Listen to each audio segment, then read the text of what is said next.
Good evening students. हम लोग history के फोर्थ लेसन को कंटिन्यू करते हैं। कल हमने फोर्थ लेसन 1857 का स्वतंत्र युद्ध जो है वो स्टार्ट किया था। उसमें हमने देखे थे कि 1857 के संग्राम के पहले भारत के डिफरेंट पार्ट्स में लोगों ने किस तरीके से अंग्रेजी सत्ता के विरुद्ध में संग्राम किए थे। उसमें किसान लोग थे, कहीं पे सन्यासी लोग थे, कहीं पे आदिवासियों ने किया था, सैनिकों ने भी किया था, है ना। अब 1857 के युद्ध के जो मेन रीजंस कौन से थे, कौन से कारण थे, तो ये हमें एक एक करके देखना है कि 1857 का संग्राम क्यों हुआ था। Okay, so we will take first आर्थिक कारण जो है वो दिया गया है page number 16 left hand side the last paragraph. Okay, so आर्थिक कारण क्या था, दैट मीन्स इकोनॉमिक रीज़न क्या था। अंग्रेजों ने आर्थिक आय में वृद्धि करने हेतु नई राजस्व प्रणाली को चलाया। राजस्व मीन्स टैक्स जो सिस्टम है, टैक्स लेने वाला जो सिस्टम है वो ब्रिटिशर्स ने, अंग्रेज़ों ने अपना वाला जो नया सिस्टम है वो इंडिया में लागू किया।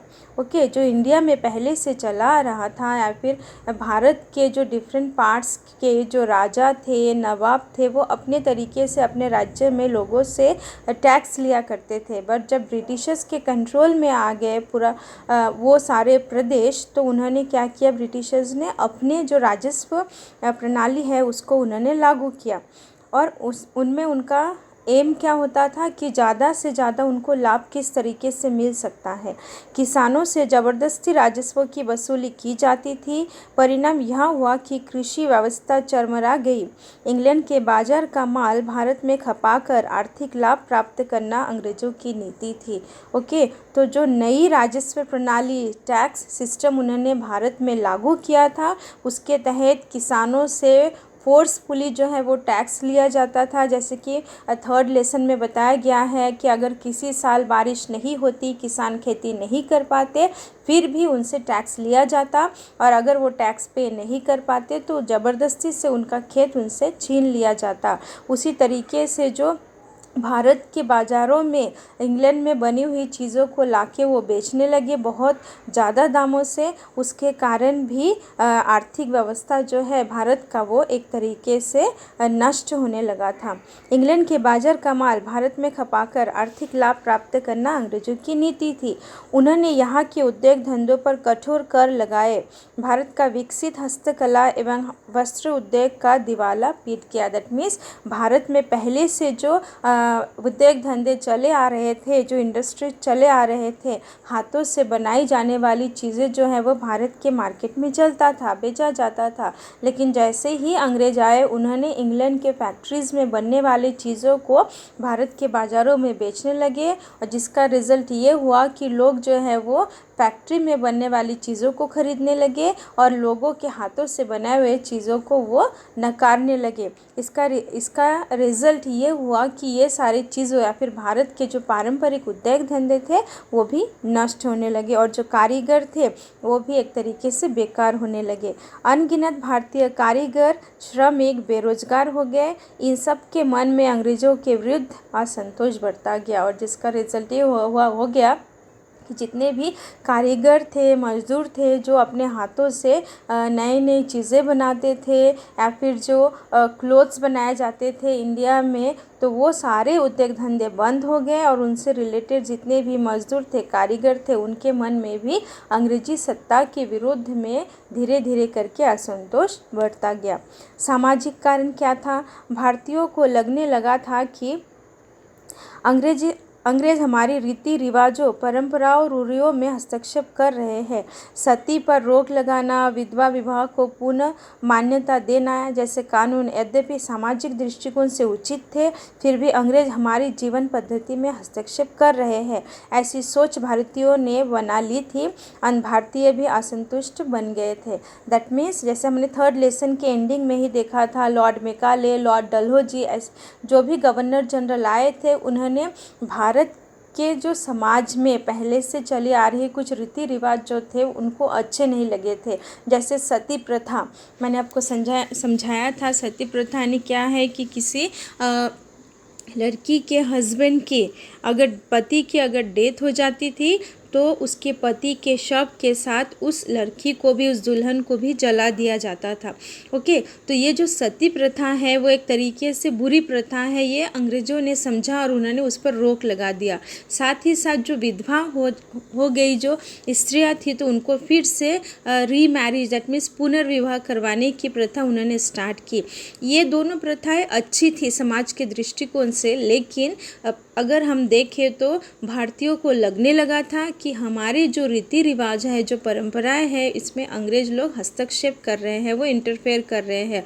उनको ये अच्छा नहीं लगा, तो इसीलिए उन लोगों के मन में, रीति रिवाजों को मानने वाले लोगों के मन में भी अंग्रेजी सरकार के विरोध में असंतुष्ट बनने लगा था। राजनीतिक कारण क्या था? 1757 ईस्वी से अंग्रेजों ने कई भारतीय राज्य हड़प लिए थे। कालांतर में डलहौजी ने अनेक रियासतों का विविध कारणों से विलय करवा लिया। प्रशासनहीनता का कारण बताकर अयोध्या के नवाब को गद्दी से हटा दिया, तो सातारा, नागपुर, झांसी रियासतों को वहाँ के शासकों के उत्तराधिकारी अधिकार अमान्य कर इन रियासतों का विलय कर दिया। डलहौजी की इस नीति के फलस्वरूप भारतीयों में अविश्वास और संशय का वातावरण बढ़ता गया। तो राजनीतिक कारण ये बताया जाता है कि जब ब्रिटिशर्स आए, उन्होंने भारत के बहुत सारे प्रांतों को कोई डिफरेंट रीजन्स या फिर कारण बताते हुए उन्होंने अपने कंपनी राज्य में विलीन कर लिया मीन्स मिक्स कर लिया। तो उसमें से उन्होंने कुछ कारण ये बताए कि कोई स्पेसिफिक प्रांत में जो राजा शासन कर रहा है वो कैपेबल नहीं है, राजा बनने के लायक नहीं है, तो वो अंग्रेज़ों के पास आ जाना चाहिए।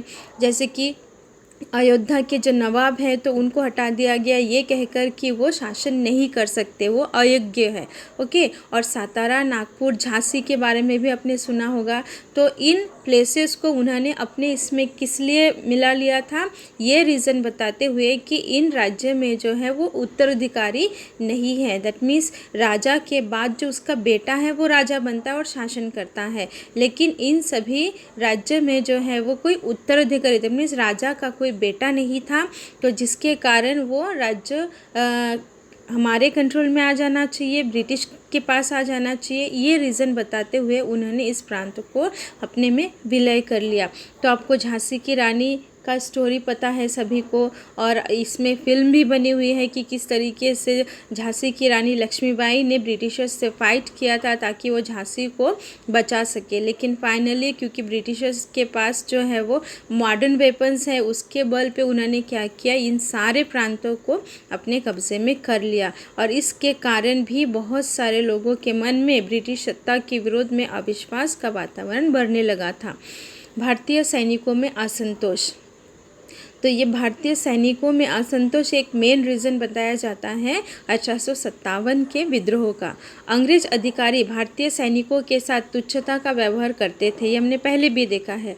सेना में भारतीय सैनिकों को सूबेदार पद से ऊपर वाला पद नहीं दिया जाता था।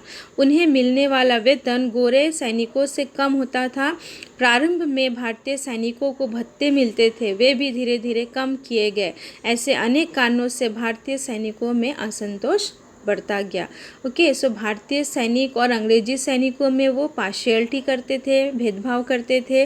भारतीय सैनिकों को कम पेमेंट दिया जाता था, उनको कोई फैसिलिटी नहीं मिलता था, एज वेल एज उनको बहुत दूर दराज के इलाकों में भेजा जाता था फाइट करने के लिए, है ना। और अंग्रेजी सैनिकों को उसके बदले में फैसिलिटीज़ भी ज़्यादा दिए जाते थे, पेमेंट ज़्यादा उनको मिलता था।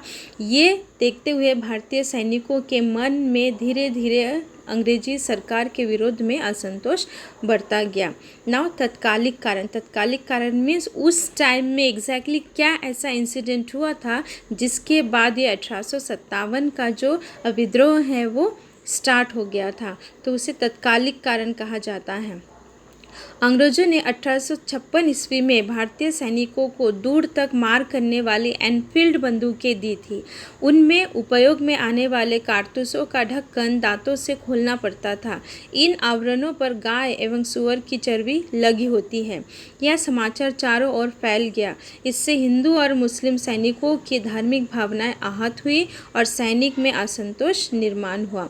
तो ये जो था वो तत्कालिक कारण था। एक तो पहले से ही भारतीय भारतीय सैनिकों के मन में अंग्रेज़ों के विरुद्ध में असंतोष बढ़ रहा था। साथ ही साथ उस टाइम में 1856 में ब्रिटिश गवर्नमेंट ने क्या किया कि अपने बाहर के कंट्रीज से, दैट मीन्स इंग्लैंड से, उन्होंने इस तरीके के राइफ़ल या फिर बंदूकें बुलाई जिनमें जो कारतूस यूज़ होता था, कारतूस मीन्स जो गोलियां होती हैं, है ना, जो कारतूस यूज़ होता था उसमें एक कवर लगा हुआ रहता था, एक ढक्कन जैसा एक कवर लगा हुआ रहता था।